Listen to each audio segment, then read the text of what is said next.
Rahsia yang Foreman takkan ajar. Kereta Myvi first model, kurang pickup, kuat makan petrol. Mari korang kena check ni exhaust sensor dekat bahagian atas manifold.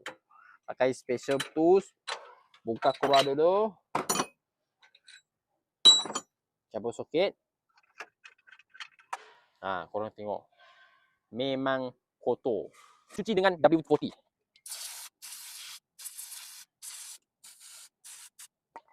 Lepas tu lap dengan kain. Okey, sekarang sudah bersih.